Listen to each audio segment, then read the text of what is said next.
Ladies and gentlemen, welcome to Bussin with the Boys. This is the Monday morning recap.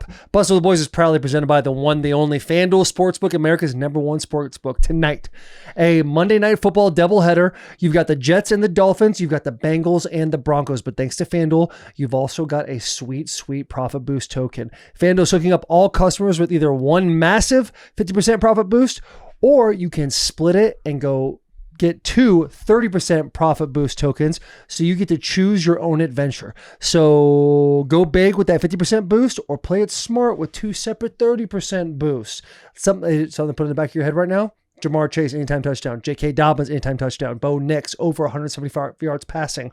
T. Higgins, 3+ receptions. All that is plus 623. Just something to think about.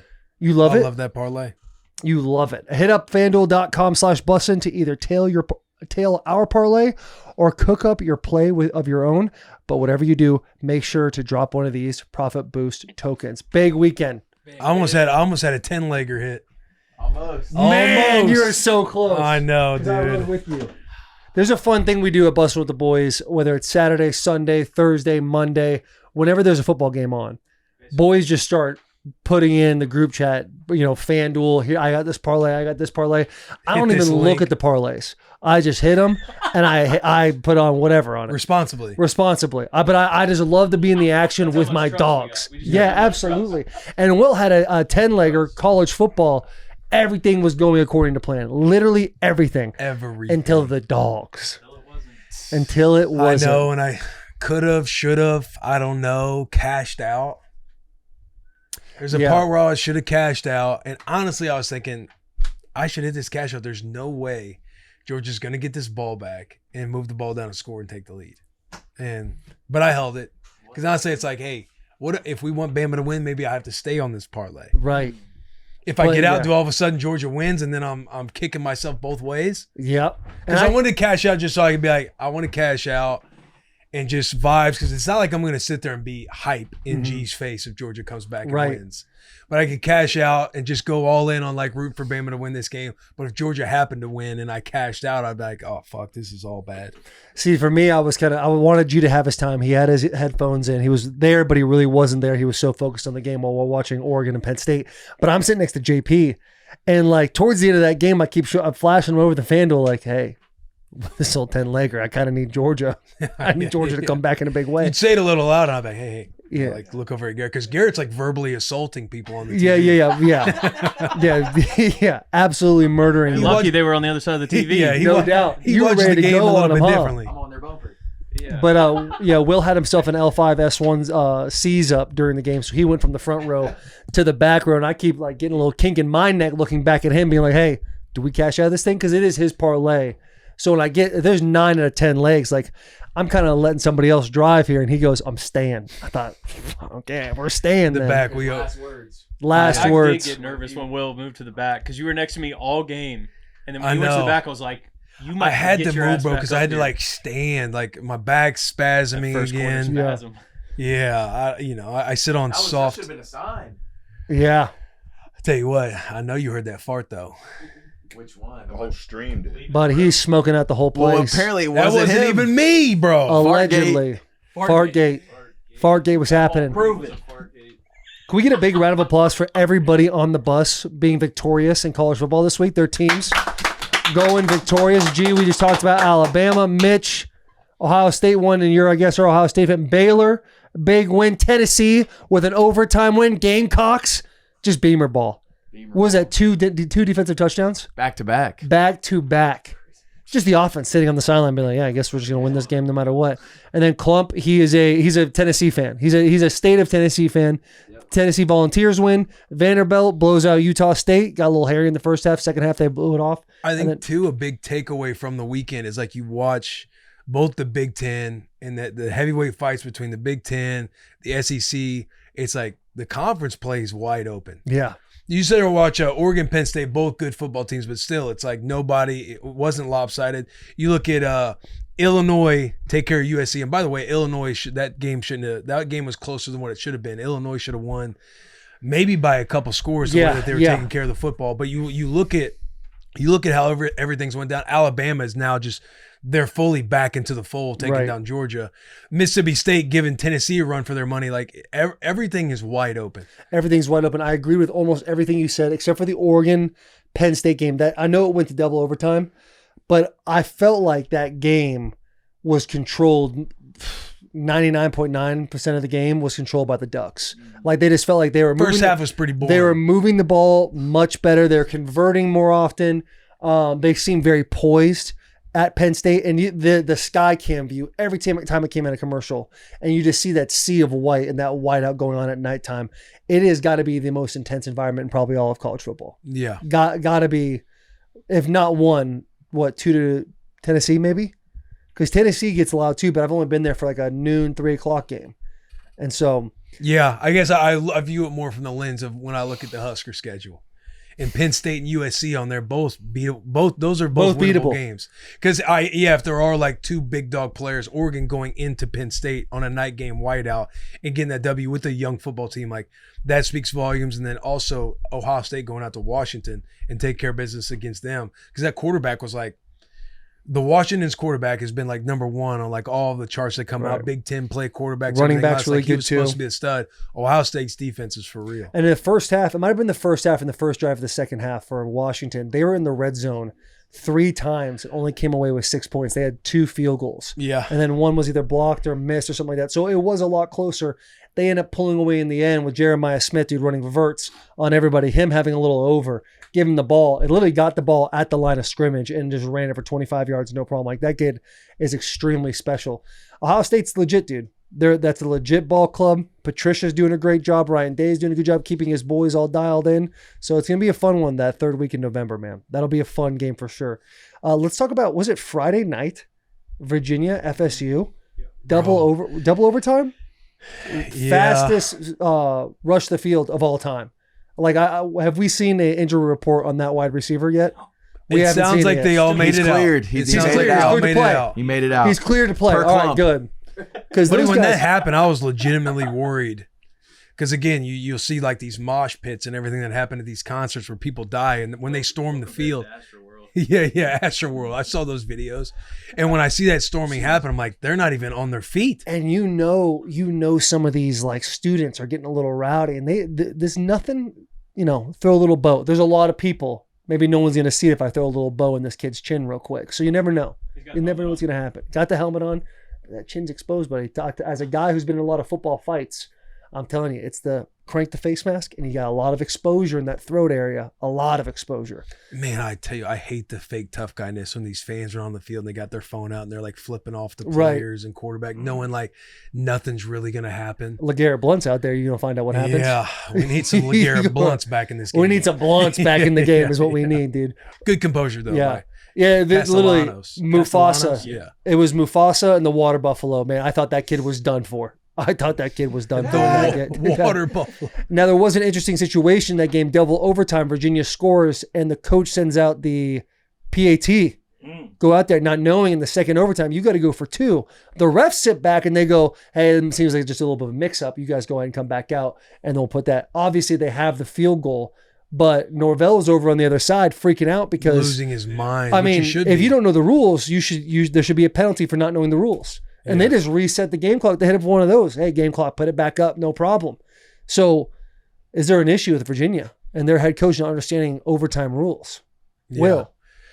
Yeah, he should have been losing his mind. It should have been a penalty. It should have been something. I don't know what like the rule book says, but also I do want to give a shout out and hats off to the ACC conference for allowing people to listen into the reviews. That's one thing I got to enjoy while I'm sitting there on Friday, where you're like in the war room, you're in the headset with the referees breaking down like when they're reviewing calls, and they're all like making sure, all right, are we all aligned that this is what we see? Everybody, yep. All right, and then they go out there and make the call and everything else. That was cool. I would love to see that with every conference.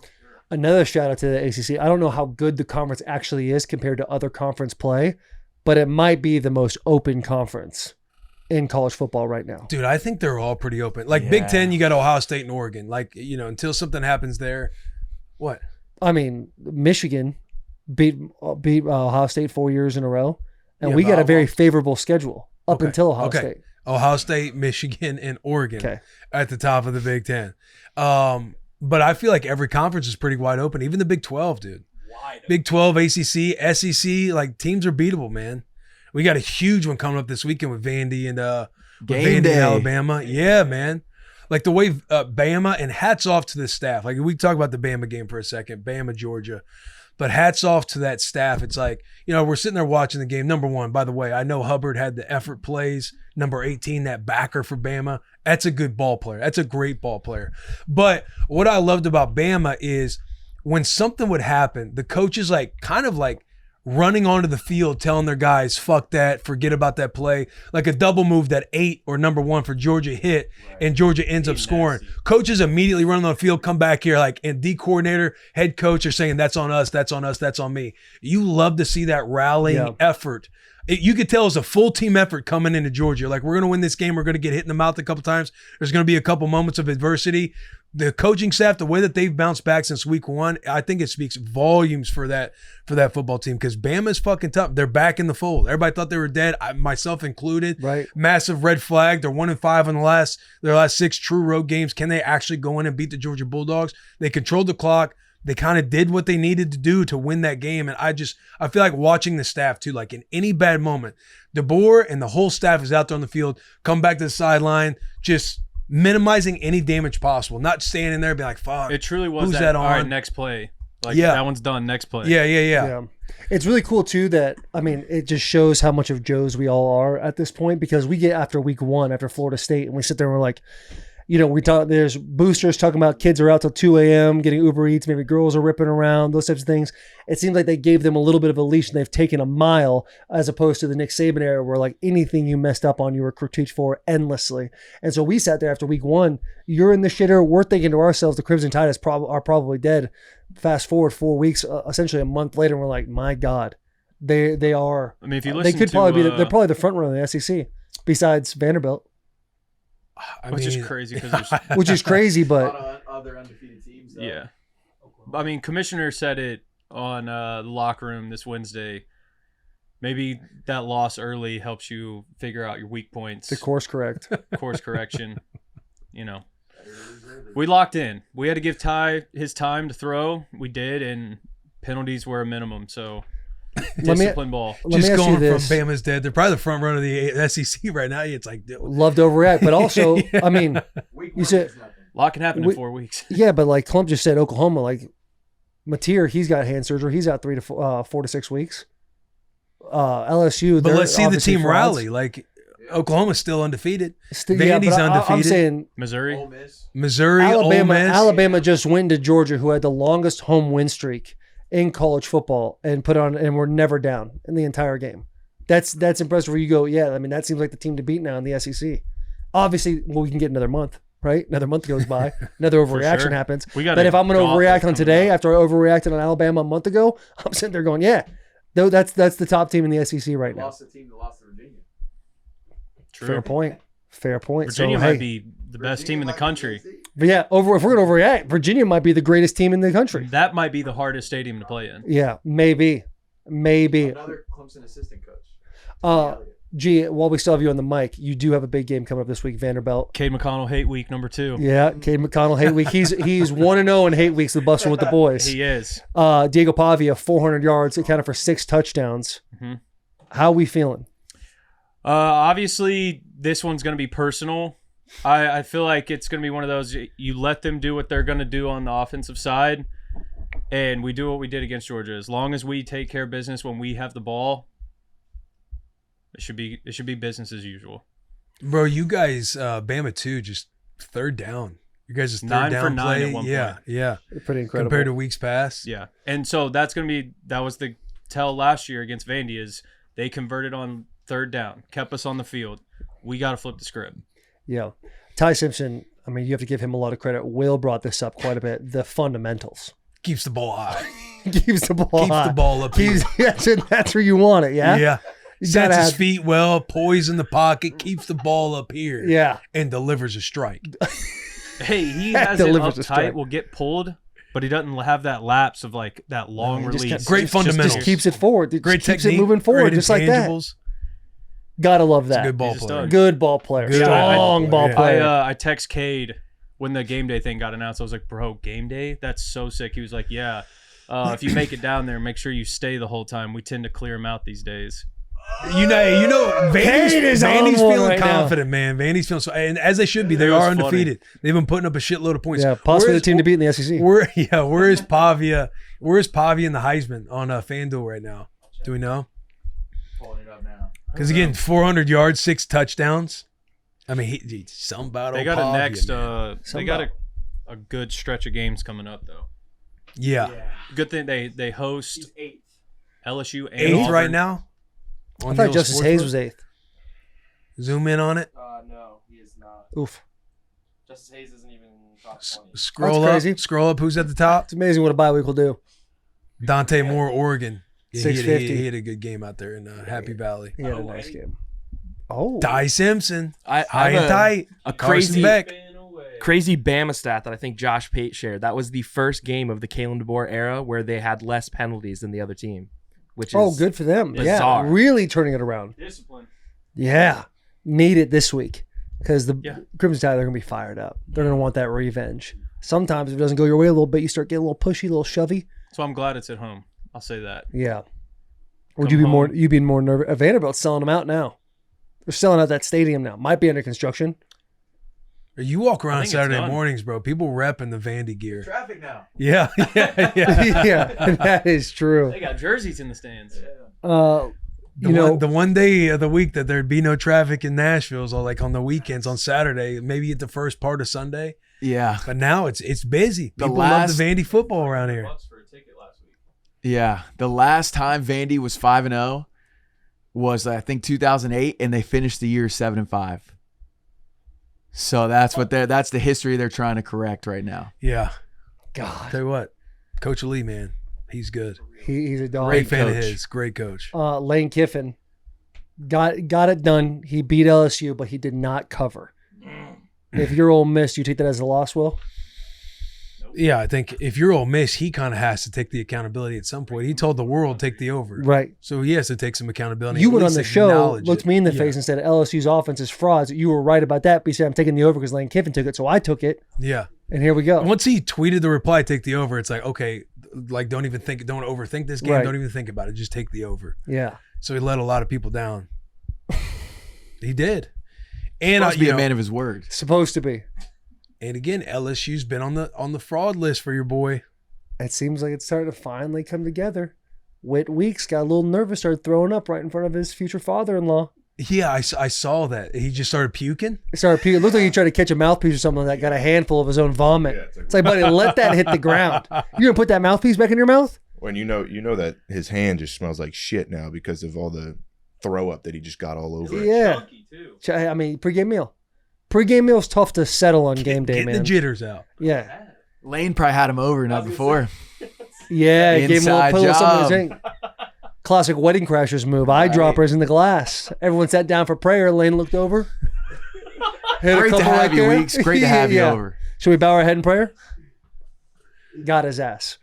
That y'all- was big. did That y'all- was big for Lane. Have y'all seen or like been watching their quarterback, Ole Miss, Trinidad Chambliss?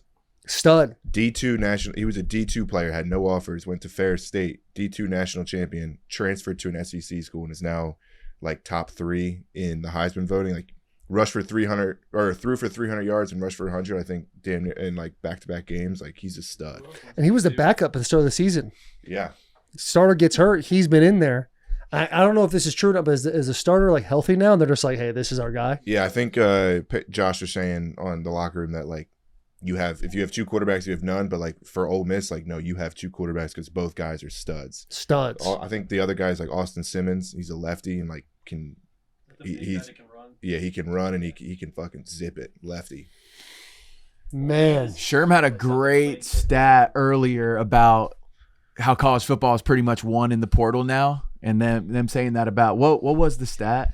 Prior to this week, the top 7 ranked portals leading into the season were a combined 27-0 going into this week. No way. 27 Top 7 and 0. portal classes are 27-0. It's Check it one in out. the portal. Check it out, Dabo. Check it out. Yeah, yeah. I ain't no Take a doubt peek in the about portal, that. Dabo. God bless, man. Do we want to talk about A&M, Auburn? Yeah, dude, A&M's undefeated since what, 2016? First time Yeah. they started Is it 4-0 or 5-0? What week are we on? This is going to be the 5th week of the season, correct? Week 5. Week 5 of college football. Week 5. It's crazy. Yeah, it's impressive. 4-0, yeah. You go Again, back- A&M in the SEC. Right. yeah, possibly the team to beat. Well said. Yeah. Is Hugh Freeze, is he on hot seat alert, Hugh Freeze? They've looked good against these good opponents. Is the only crazy thing. I mean, they damn near beat Oklahoma. If it wasn't Their for two losses are to top 5 teams. All right. They got to keep their receiver. They have arguably like the best receiver in the SEC. Yeah, And- there's rumors about him going to Michigan. yeah. I've heard that. Have you heard that, Sherm? They There's a have that lot money. of chatter around. Yeah, that is There's a true. lot of Alabama guys as well. They see Justice Hayes up there, like, maybe I should get the fuck out of here. I'm just reporting the news. Don't give me that look, G. A&M does look good though. A&M does look Their, good. their D-line. I was is doing that great. stream, brother. I was just in there like, I'll take that guy. Can I'll you take that guy. Sherm, can you bring up the conferences right now, SEC? SEC. Because again, let me another be. sneaky game was Tennessee going into OT against Mississippi State. I know. We got to watch the end of that game with old Jack and He's Chef. cooking. Yeah, I mean, scary game. And Tennessee just came out flat, had the muffed fumble off the punt. But they stayed in it. Defense played really strong. Chris Brazzell and Joey Football are some of the best duo quarterback receiver in the country. Joey Aguilar is currently leading the SEC in total yards and passing yards and touchdowns. Chris Brazzell is leading the country in receiving touchdowns and second receiving yards.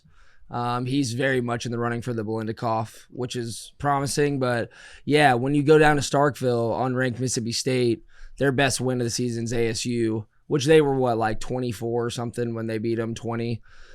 If you don't feel positive, you don't feel as good as you want to coming on an SEC road game, but still, like, the SEC is the SEC, just like the Big Ten's the Big Ten, and like a road win is big, especially in a loud environment like Starkville. So, I think they are good. I think they don't get enough credit, and the AP poll definitely won't give Tennessee enough credit for that. We have not moved in the rankings in 3 straight weeks. The AP poll it's just, I feel like it's louder and louder that it's just a fraudulent Yeah, poll. there's been more vocal than ever on how shitty it is. Yeah. Wait till like 2 more weeks from now to start doing that. They just need to adopt the commissioner's poll, Josh Pate. I Josh agree. Pate's commissioner's poll. But yeah, scary game, fun game if you're not, sweating it out. But yeah, The AP The good poll news does, is you got to win. gotta win. Yeah, you and got to win, and you have we a have a lot bye. to correct, which is awesome. Yeah, the AP poll feels we have like a bye, it's just and becoming then like a Arkansas, which is a revenge game, and then Bama. So Is Arkansas on a bye as well? I'm not sure if they're on a bye this week. We got to find out about that because Sam Pittman, he just got fired. Arkansas needs a bye. Bro, Arkansas needs something. Patino on the staff, and didn't they get rid of him? Who? Patino? I think he's still there. No. Or Petrino. Petrino before Sam Pittman. Correct. Yeah. I have the Now inside they're about, Scoop. to, Get my mic, so- they're about to sneak him back in. I'm already done, so. Fun fact, went to high school with the girl that was on the back of Petrino's motorcycle. You did? Little fun fact. Yep. fun fact. Wow. Shout out Alito, Texas. I dude, staying on the AP poll, I do feel like, in my heart of hearts, I feel like people are trolling as these voters. Like I feel like they're not being serious. Like it almost reminds me of the Madden ratings and how they kind of jip you on some Madden ratings just to get everybody talking. I feel like that's what the AP poll is becoming. It's bad. It's an internet play. Yeah. Or these voters just aren't watching all the games. They aren't. They're just biased. Extreme Yeah. bias. Like Joel Klatt's very vocal about some things. And he hates Tennessee with all of his heart. I feel like the AP poll, like it's people who, for lack of a better term, don't know ball. I feel like it's the personalities that are like talking about the game and like are announcing the games and who are actually physically watching the games should be like the AP poll. It shouldn't be these like news writers that are Yeah, just- Bussin with the boys should definitely get a couple votes. They're But- basically admitting that they're not watching these games. Yeah, because I'm like, obviously Josh Pate should be the commissioner, should be like, he should vote for the AP poll. Like Joel Klatt, like those guys who are watching the games and like Yeah. announcing, like Kirk Herbstreit, like they should be giving the rankings and stuff because like they're physically there doing film study, watching the games, announcing the games. Like they know it better than these AP And people. love the sport. Yes. Yeah. Love the league. This guy has Penn State at number 3 after losing to Oregon. It's just I a mean, useless bro. poll because it doesn't do anything for anybody Yeah. at any point. Because when the playoffs come around, like they don't go off the AP poll. It's really just like a 7-week playground poll Yeah. that nobody takes serious, and every single one of them should lose their jobs. Boycott, not interact. Yeah, it is very interesting, the AP poll. You have But- 3 AP voters that all had Penn State at number 3 after their game against Oregon. Are they alum?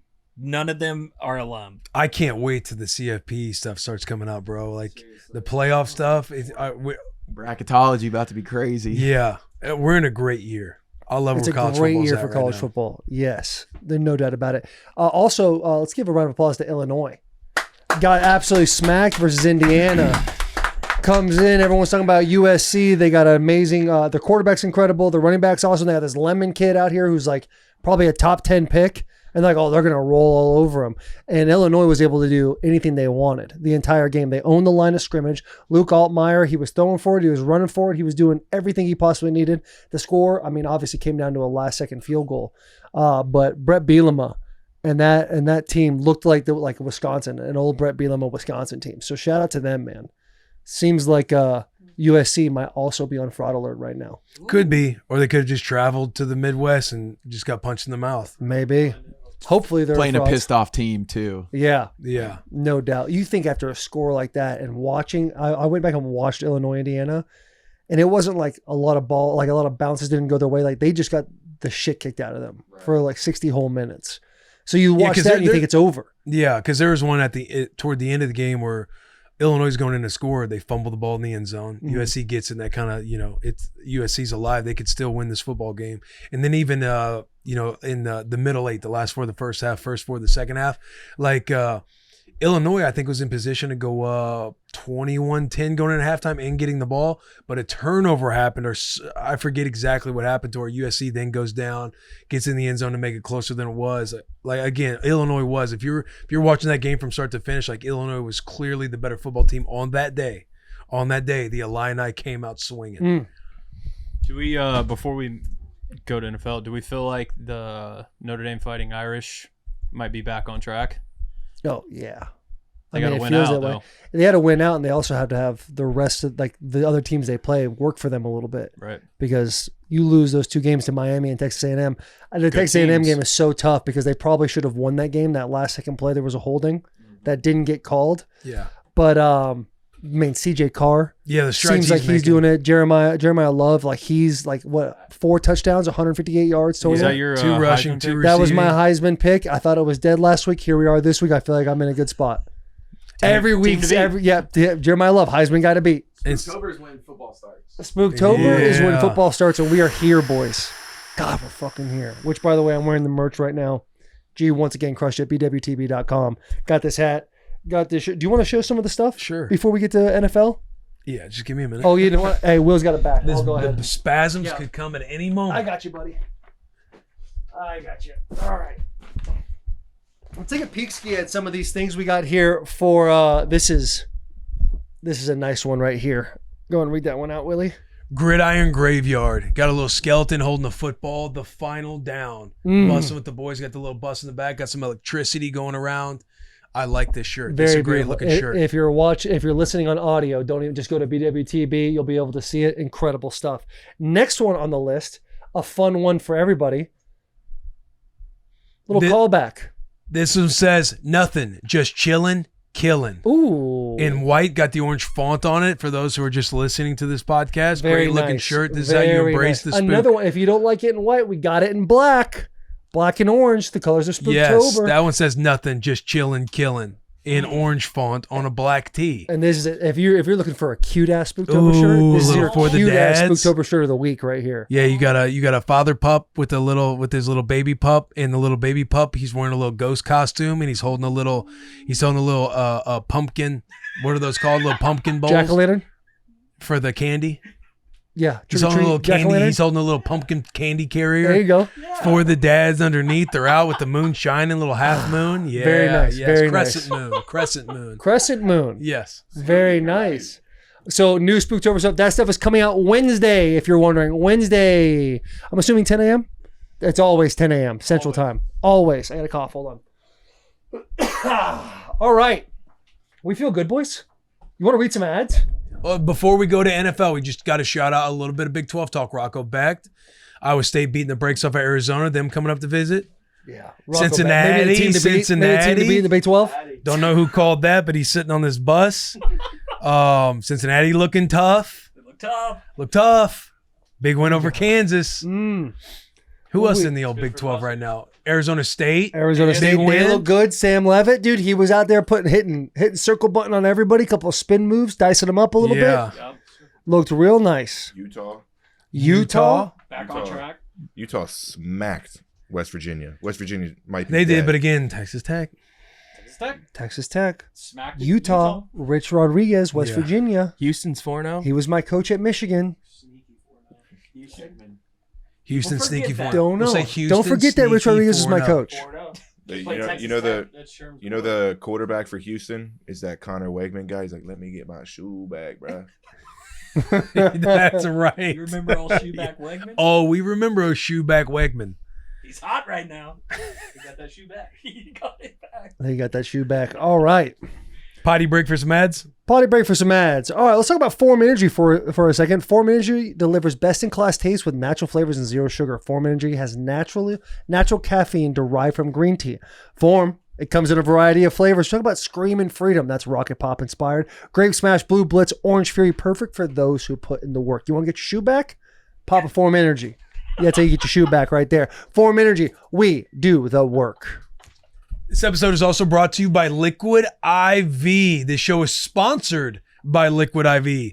Transitioning from the relaxed vibe of summer to dialing in your fall routine takes focus and stamina. Push harder, recover faster with Liquid IV's new Energy Multiplier, a sugar-free hydrating energy. It's hydrating energy made with electrolytes, vitamins, and natural caffeine, zero sugar, zero crash. Just one stick in 16 ounces of water hydrates better than water alone. It's powered by LIV, Hydra Science, an optimized ratio of electrolytes, essential vitamins, and clinically tested nutrients that turn ordinary water into extraordinary hydration. 100 milligrams of natural caffeine, 200 milligrams of L-theanine, provides balanced energy without the jitters, 3 times the electrolytes of the leading sports drink, 8 essential vitamins and nutrients, always non-GMO, vegan, gluten-free, dairy-free, and soy-free. Don't let the grind drain you. Ditch the glitch with zero sugar and zero crash from Liquid IV. Tear, pour, live more. Go to liquidiv.com and get 20% off your first order with code BUSSIN at checkout. That's 20% off your first order with code BUSSIN at liquidiv.com. Let me ask you a question, Sherm. What do you want to keep safe in your life? Oh, so much. Yeah? How do I do it? Oh, well, I'll tell you what, that is going to be Simply Safe. That's how you're going to keep everything safe. Traditional security systems only take action after somebody has already broken in. Hey, Sherm, by that time, it's too late. Simply Safe is setting a new tradition in home security with Active Guard outdoor protection. Simply Safe's monitoring agents can help prevent break-ins before they happen. How? I'll tell you. AI-powered cameras backed by live professional monitoring agents monitor your property and detect suspicious activity. If someone's lurking around or acting suspiciously, those agents see and talk to them in real time. Active spotlights and even contact the police, helping to proactively deter threats before they escalate into a crisis. What? Yes, dude. And if you're interested in that, I got something for you. You, Sherm, can get 50% off your new Simply Safe system with professional monitoring and your first month free at simplysafe.com/bussin. Again, Sherm, that's simplysafe.com/bussin. There's no safe like Simply Safe. Taylor, I want that for myself, but I think with everything that we have in the shop, we should probably get it for the shop. You know what? Good news. We already have it in the shop. We're safe with Simply Safe. Thank you, Simply Safe. Thank you, Simply Safe. All right. You read all the ads. Onward. Yes, thank you, Steelers, for showing up over in what was it? Ireland, Brazil. Where are we at? On the other side. On the other not side, America across the side. pond. On the not America side, y'all showed up for the first time all year. Ran the ball for more than 75 yards. Interesting how a run game can get it done, huh? Interesting. Yeah, I was going going to say, shout out Kenneth Gainwell, man. He had 99 yards, 2 touchdowns on the ground. They had a run game. DK Metcalf came alive. You saw some vintage Aaron Rodgers ripping a slant over the middle to DK Metcalf as he runs away from the entire defense. Defense showed up a little bit, causing a couple picks, tip balls. Yeah. A lot of conversation around DK Metcalf. Somebody on this bus said that DK wasn't getting a lot of separation. Yes, myself. Wow. Will Compton. And they run the ball, Yeah. and look what happens. Ends up being separation because the run made with the pass helps a lot of ways. That's what Arthur Smith wants to do. By the way, let's give a quick shout out to Arthur Smith. The man looks incredible with that mustache wearing the all black. Did you guys see him? He's looking like a seasoned vet right now. He is definitely in his Russ Grimm era right now. Just Good for poised, him. too, on the sideline. Poise, Aaron Rodgers, a lot of question marks around him. Is he too old? Is he looking at the rush? The guy crushed it all day Yeah. long. You see that block he had? No, Yes, bro. no, I didn't. Lit that boy up. Lit Yeah. that boy up, huh? Put threw his body in there. It was nice. What is he, 42? Which is incredible. 42 years old. Outside of the game, did y'all see the story about Skylar Thompson, the Steelers backup on Friday night in He got, Dublin? jumped or something? jumped. Yeah. So No it's way. like, what are you doing? One, going out, I guess, by yourself. And In Dublin, Ireland. Yeah. Like, why Right. don't you have security? Bunch of mini Why- McGregors walking around there. Yeah, but Ever since Connor got the double belt, Ireland's gotten a little cocky with their fighting skills. tough look. Tough look. But got the dub. Yeah. Tough look. Thing you gotta love. The creatine Caucasians. Yes. Let's give them a round of applause. Yes. Hard Shout out to launch of the creatine Caucasians out in New York. Nobody thought they could do it. Nobody. No one. Not even us. Yeah, not even us. We just thought it was a fun it's storyline. like Jaxson Dart. He could bring some juice, but the dude is an absolute maniac. Did you see him that third down run he had? Beautiful. Running through a motherfucker. Yeah, put and his then not shoulder only that, down. thinking he just throwing basically a fist at, Yeah. the DB. I loved every second of it. I love it. To me, that play style of 4 quarterback, not very sustainable in the NFL. No. You're going to throw your body around like that. But But to it's- start it off, Yes, start yes. off. it gets those people. juiced. Yes. Look, going into this game, it was, hey, what do the Giants need from Jaxson Dart? And the whole thing was show life, show a spark. You take Jaxson Dart, mix him up with Cam Skattebo, and boys, you've got juice. You've got creatine, you got Caucasians, you got energy in that building. Oh, I saw a comment too. People, I was having a nice little giggle at, where it's like a Cam Skattebo sounds like he didn't know how to tie his shoes until he was in 7th grade. That's Yeah. how he loves his running back. I thought I got a nice chuckle out of that. Dude, the thing that, and also like that defense went off yesterday, that defensive line. I mean, Thibodeau, Brian Burns. Brian Burns, like Dexter Lawrence had himself a pick, like Sexy Dexy kind of got after a little bit. It's awesome for the Giants to see a little bit of life. They get themselves another W, and they have to go to the Saints next week, which is, you have to assume the Giants are probably going to win that game. The only team that's probably worse than the Saints is our beloved Titans right now. But if you're the Chargers, you're in a really tough spot because you have a good ball club, but you lose Rashawn Slater during camp to a broken leg. Joe Alt goes down with, I'm assuming, some sort of ankle. Hopefully it's not a high ankle, but like you got to assume he's going to miss a couple of weeks there. And then who was Buddy, who played for the Eagles last year, won it, was drafted by the Jets, went to Louisville. Mekhi Becton, he gets hurt as well. So now you have a second and third string tackle playing as your bookends. I mean, Herbert was running for his life. He got hit 14 times in this game. That is not a sustainable move for even like a guy with Jim Harbaugh. Like their defense is going to be really good, but you got your tackles sort of like that, some stud tackles. And Yeah. Chiefs look fantastic. They might be good again. Yeah, they're good again, man. It's like as much as things change, they also stay the same. And the Chiefs, They might be good again. buddy, they're good again. Listen, the Ravens, they got some shit to figure out. They got some shit to figure out. They do. They really do. But I think the Chiefs are good again. Might be good again. And if we can't protect Herbert, top 5 quarterback, we're in trouble. Yeah. Broncos, they still got to play tonight. I love the Broncos in this spot right here against the Bengals. So Yeah. we'll see. Yeah, We'll it's see. been a weird week, though. It's been Yeah. a weird week. Dude, any given Sunday. I mean, you look at the Packers, Cowboys last night, overtime, and in a tie. Which everybody was saying, like, we were on ESPN, and everyone's like, they're going to get boat raced. We're saying it's going to be a bloodbath. Everybody in the world was saying that the Packers are going to boat race the Cowboys. Yeah. We might have overreacted. Not might have. We overreacted on how good the Packers can be because they clearly got some holes right now. I mean, Dak Prescott, he is absolutely him. Yeah. Them just operating that way offensively without CD Lamb. Pickens out there just being a dog. Yeah. But Dak looked amazing. Yeah. Turpin was out there going off. Like their run game was incredible. The game plan they had for Micah Parsons, you need to copy and paste that. I don't know who the Packers play next, but whoever's playing the Packers next, you need to copy and paste that game plan.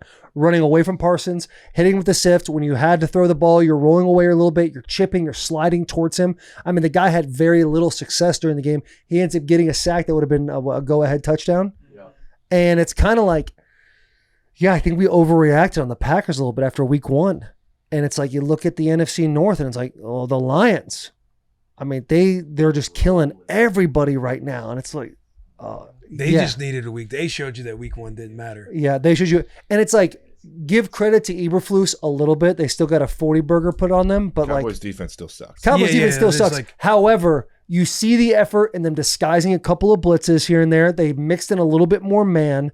Like, they tried. They still suck. They're not very good, but you got to give a little credit than just doing the same thing over and over and over again. They're not giving up. They're still trying. They're not giving up because there were That's the clowning effect. they were flying around. And I mean, Jordan Love still diced him up a little bit, but it wasn't as easy as it had seemed in the last couple of weeks. Jordan Love had 175 yards in the first half.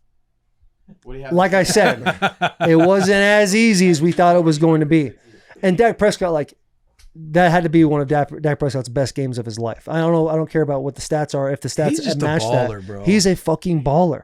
But you're down CeeDee Lamb. You're down Tyler Booker. You're missing a lot of another guys. Tackle too, or another offensive lineman. And it's like, but he just still went out there and did his thing. I think Dak has had those games before, though. Yeah, he has. Like it was one of his best ones, but I feel like he just gets so much unnecessary hate, and He every really does. single year he brings it. Yeah. Yeah, this is one of the better ones because, again, coming in this game and you come off a very bad loss to the Browns, you knew the Packers were going to be pissed off. Homecoming for Micah Parsons is like there's no way that the Packers are going to lose this game. And for him to put up 40 and him perform the way he did, absolutely. And, two, it's like people want to know who won the trade. When you say everybody won the trade, like all Jerry Jones needed, like you saw the life of both teams after that tie was over. You know, their Cowboys kind of, a few more smiles. Like to them, that tie was a dub for them. Right. Packers, it's like they're sitting there, they're fucking goddamn. I can't. Yeah, believe maybe this we're game not as good as we ended in a thought we tie. were.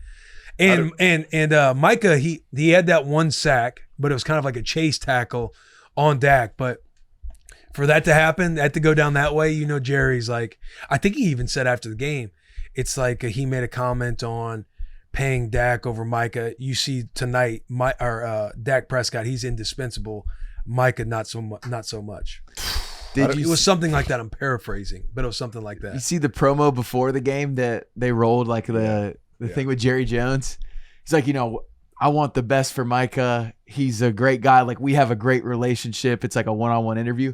Then it cuts to Micah Parsons. He goes, I didn't even get a text from Jerry Jones when I got traded. I was like, dang, this is some freaking WWE storyline. Yeah. How do we feel about ties? About who? Ties in the NFL? Get him out of here. Let's have to take a long walk off a short pier. Man.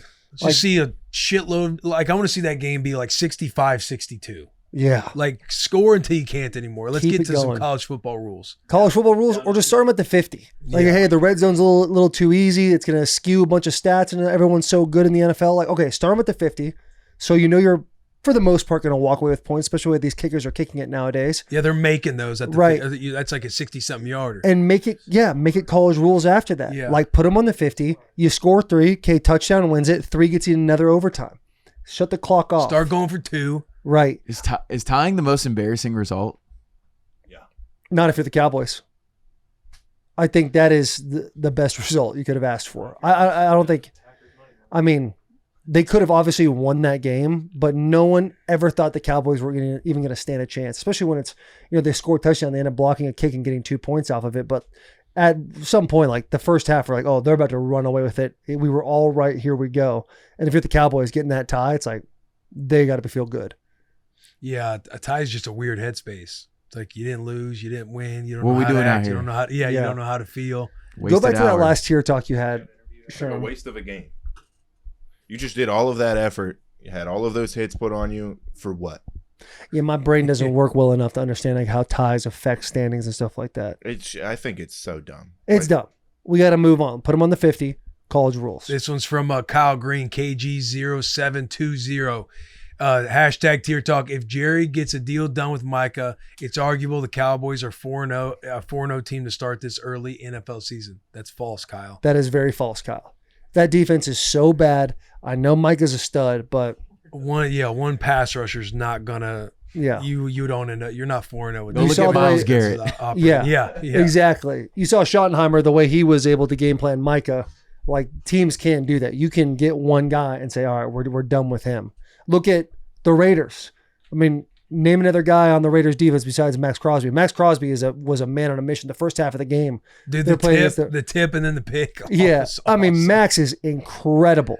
Incredible. I think we're getting to a point with the Raiders like, hey, can we not waste this man's talent? We need to get him Yeah. one.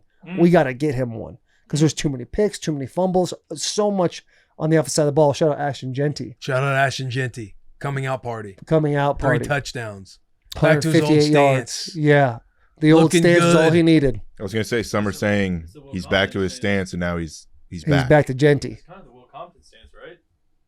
It's Yeah. similar. Yeah. If he just stood back there and got him bowed out. The flex would be hilarious. We got a Tier Talk on ties from El Guapo with the hashtag Tier Talk. Tier Talk, ties, honorable mention, the bow tie. Tier 3, the 2002 MLB All-Star Game tie. Thanks, Bud Selig. Tier 2, the 2008 Eagles versus Bengals tie. Donovan McNabb didn't know it was even possible. Tier 1, the TIE Fighter from Star Wars. Hashtag Tier Talk. Thank you, El Guapo. El Guapo. Thank you, El Guapo. Thank you, El Guapo. Very sweet. There, another honorable mention: Washington Redskins and Cincinnati Bengals back in 2016. London ended in a tie, 23-all. Ugh. I luckily never had to be a part of a tie. Gene Daniels at Gene Daniels 24 can at Taylor 177 take some of his Vegas winnings and get us a wide receiver in the portal at UMich football is almost back. I agree, Gene. And luckily That'd be a for you, fun vlog. That'd be a funny That's the vlog. front of the show right there. Bussin with the boys just gave $50,000 to Michigan's NIL fund. So we've contributed. He's like, We've this contributed. trip to Vegas is for the NIL collective of Michigan. Shout out Gene. Shout out Gene. But yeah, man, I think the Cowboys need to be happy about that result. That's awesome. And if you're the Packers, everything was in your favor. You're playing the worst defense in the NFL. You just lost, had a bad loss against a bad Browns team. And it's like everyone's pissed off. Everyone wants to show you have, and you still tie. That's tough, man. Hey, Jackie boy, Titans, man. No, What was it, 26-0? Yeah, there's no prepared. Before you say anything about the Titans, I want to point out the Patriots. Mike Vrabel's Patriots won 42-13 against the Panthers. Okay, Titans. So no prepared statement. The Titans are miserable. This is probably the worst franchise we've ever had in the history of the Titans organization. Ken Ward said it best. Keep it a buck. We're ass. They got to fire Callahan. He's right now. This will come out at 2, so 30 minutes prior to this at 1:30. Callahan has a scheduled press conference as he does every week. I don't even think they're gonna fire him, which is crazy. But yeah, we're just at the point where yesterday might have been one of the worst NFL games in the history of the league. I mean, until the third quarter, neither the Houston Texans or the Tennessee Titans got to the red zone. Obviously, Houston turned it on the fourth quarter, but it's just embarrassing. It's not fun to watch. After you finish Titans games at noon, 90% of your soul doesn't even want to watch another game, but you push through because you put a couple bets in on FanDuel. Shout out to FanDuel Sportsbook. Shout out FanDuel. But yeah, Titans are miserable, and everyone knows it in the league. It's by far we're the 32 of 32 teams in the league. So we'll see. I don't really have much We else need to you say. guys. You just need an impromptu. You guys versus the Saints, Titans versus Saints, and just see. Just got to figure it Who's out. getting the one pick? Yeah. What are your thoughts on the Titans? I mean, you were a cornerstone in this place. Yeah, I mean, they don't have a competitive team. They got too many holes everywhere. There doesn't seem like there's a whole lot of accountability other than the quarterback right now. Situationally, they don't handle it very well. I think, you had the 2-minute in the first game against the Broncos and it didn't go the way Callahan wanted to go. And so now there's a level of I don't know what to do when I'm on the 50-45 going in. and he's second guessing himself quite a bit. You got Latham's hurt. You got one of your running backs is hurt. Your veteran wide receiver you paid $90 million. Had some uncharacteristic 92. drops. $92 million. It's really being a part of teams that have been in the position of, being one of the worst teams in the NFL. It's hard, man. And do I think Callahan is a long-term there's a long-term coach at the Titans? I don't. I don't think he seems very overwhelmed. That franchise in general seems very overwhelmed. It's a top-bottom thing. It starts with the ownership that has to essentially. If I'm the Titans, and I'm Amy Adams Strunk, and if everything's going the way it seems like it's going to go with Callahan, where he doesn't have a job by the end of the year or at the end of the year, if I'm Amy, I'm not releasing a lawyer press conference. Hey, we've decided to part ways. I want to appreciate Callahan for everything he's done for this franchise. I would essentially do a selfie video and say, listen, I made a mistake. This is my team. I hired the wrong guy. I would essentially throw Callahan under the bus and be like, the fans deserve better. Here we go. This is strictly if I'm Amy. If she does a video or just does a video in general, like if you're as a Titans fan, Jack, if you're a Titans fan, and Amy doesn't have to be a selfie video, she sits there and she's like, I want to speak to the Titans fans. We've let you down. Are you guys feeling a whole lot better about your ownership taking accountability? I mean, maybe 1%, better, but 1%, hey, 1% better every day. Will not do that. She's kind of a coward, and every Titans fan knows that. She probably will not even address. No, this isn't even a joke. Like, Amy Adams will not address the Brian Callahan firing when it inevitably happens. She will have someone else do it, and this is how it's always been. And that's why a lot of people, if you go online, are saying sell the franchise, because the ownership, like you said, it starts from the top down, and it's miserable. It's like in the 25, 26 years I've been a Titans fan, this is the worst organization that has been run, operated, and being like, I can't imagine some of these players where it's like you hear all the outside noise and you just see how pitiful it is and how, the lack of motivation it is to go in today and be like, hey, this is going to be the week. We're going to go out and show the Cardinals what we're going to do. Come to the live show or the tailgate. We'll have fun at that. We'll have fun at that. I'll say this, man. Like, Wisenhunt, 2-14, 3-13 wasn't great. It ended up getting turned around. So if you're a Titans fan, you've had history patches of success where it can turn around and get better. Do I think Callahan's the guy? I really don't know. If I'm him, I need a lot more guys in my ear who's telling me situationally what's going on so I can focus on it. He gives up play calling last week. It obviously didn't turn out very good, but you've got a first overall pick that is showing a lot of potential, and you just truly, from a roster standpoint, you don't have the horses to get it done right now. You don't, and so this year's a wash. It is what it is. Feel good about having the first, a top 3 pick in this draft, and let's get optimistic. It's not great right now, but it could be. And we've seen the last couple, though, like if this year's a wash, last year's a wash, this year's a wash. Right. I understand. Yeah. 2014 was a wash. 2015 was what? Boom. 2016, 9-7. 17, 9-7. 18, 9-7. Like you start to get in a position of being successful. Guys just got to learn how to win again, man. It's hard. It's tough. And when you lose a shitload, it's kind of like, you don't really know what to do. It's like kind of becomes you for a second. And all it takes is one little spark. You get a win. It's like, oh, there's a little bit of confidence. And keep it moving. With this new stadium opening up, they got to turn it around quick. No doubt. Amen. I'm not taking away from the amounts of pressure that is happening around Nashville and what they need to do in order to have this 2027 look a whole lot better than it's looking right now. Get John Gruden in here. Do you think John Gruden would take the job right now? Nope. You got a lot more holes than that, man. It's just tough. You know who else sucks, though? The Saints. The Saints. The Bills played them over the weekend. I don't know if you knew that. I didn't know that. Until the 4th, yeah. Yeah, honestly, it was close until the second. Yeah, I mean, I think that's Josh Allen's MO at this point. Maybe the Saints don't suck, but just trying to get us, on a different. Vibes are getting really low. Right? Getting low. Yeah. It was more of a therapy session. It was a therapy session. They were in the red zone.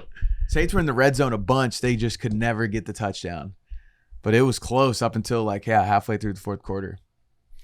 Yeah, and then Josh Allen kind of took over. You see Started running the 7. ball a little bit. That move he had in the middle of the Nice, man. That's that. I was saying though, that's Josh Allen's MO. Like he's kind of had like an average to slightly below average defense, and he's just been able to put points on the board no matter what. James Cook is cooking right now. He's doing his thing. Like Josh is the real fucking deal. The real thing. They're gonna be contenders as long as he's the quarterback. Back-to-back MVP. Possibly. I want to apologize for the audience bringing this back to the Titans, but we do have a tier talk. Hashtag tier talk from Slick Rick 626. Do you trade your first round and second round pick to get an edge rusher or weapon for the Titans? Jack? I don't know. No. Just a Onward. defeated. Just onward. Yeah, who would it be? Like, And we just went over it with Micah Parsons. Like one edge rusher is not going to change your franchise. Right. I mean, Jeff. Clowney, I guess. Big Jeff, look, he had that one play. He swam over the center. That was unbelievable. Yeah. They're saying fastest sack in NFL history. That was incredible to see. If we're talking optimism, if they do have the number 1 pick, they have a quarterback. So maybe they trade that number 1 pick, add some more pieces. Get some equity, yeah. Maybe Optimism. Optimism. I mean, Doesn't hurt, Clump. Yeah, spend money. If you're the Titans, man, if you're enemy, get your checkbook out. Like, you want this thing to go well, you got to spend money and get some cats. And then get some people to put them in good positions. Noel Belcher, at Noel_Belcher, hashtag TierTalk. A lot of dudes out right now. What are the worst injuries the boys had while playing? ACL. I feel like it's been a mainstay. PCL. Yeah, PCL and breaking the Liz Frank that I had. The PCL was nothing to you, though. Yeah, I was out 8 days. I was on the practice field after 8 days. Put some stuff in the old knee. What was the Yeah. most painful injury you had? The foot, by far. I thought somebody took a shotgun to the top of my arch. From Barstool camp or from NFL? We're playing the Vikings. We're playing the Vikings, bro. I remember it happening. I kind of like planned to go into a block and it just pow. And I like kind of crawled off on the side and Doc came over. I was like, it's broken. The entire arch just snapped in half. My foot is gone. Self-diagnosed. Yeah, I'm retiring. That one was painful. And I had this weird cyst on my tailbone. That was pretty brutal. From football or? I think from hygiene.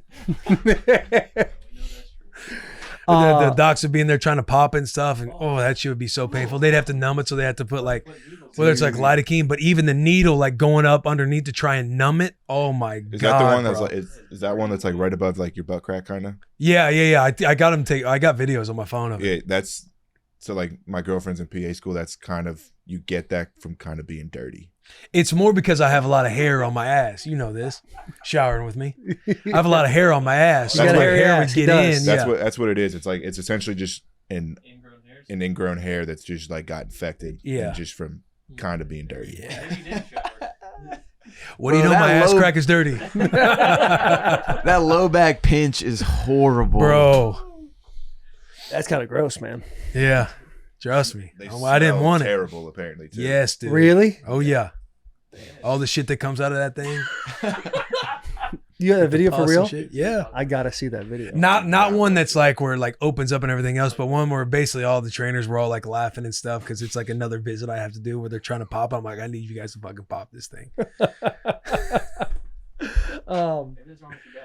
Just in their ass tooted up. He's disguising the back spasms. He got another ingrown hair. Come, do you want to talk about the Eagles at all? Your Eagles being undefeated still? Yeah, sure. Your boy Jalen Hurts, 0 completions in the second Zero half. passing yards. Zero Zero passing completions, yards. but also 0 losses in the last calendar year as of today, when Jalen Hurts has started a game and finished it. So I know the Titans stuff was tough as I'm sitting here thinking that the Eagles, I have not watched the Eagles lose a game of football when Jalen Hurts started and finished in a year. It's kind of crazy to think about. So I don't care about the completions. I know A.J. Brown might.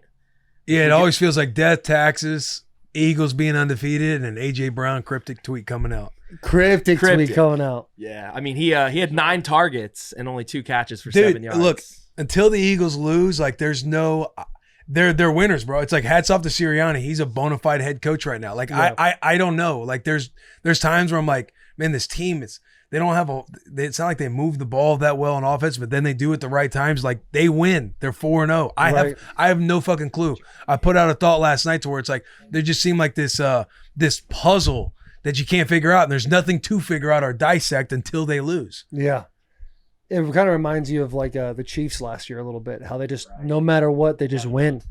It's like, oh yeah, they blocked the kick, they did this, they did that. It's like they just win. Right, but the Chiefs though, there's never like there's never like this underlying feeling that there's something there that's going to come out eventually. Like the Chiefs, it's like they find ways to win. They've always been creative, like they've always figured it out. With the Eagles, I feel like there's something that's there that just hasn't came to the surface yet. And until it does, there's nothing to really say or talk about. Right. Because like 0 completions, 0 yards in the second. Say whatever you want about Jalen Hurts, but he's winning.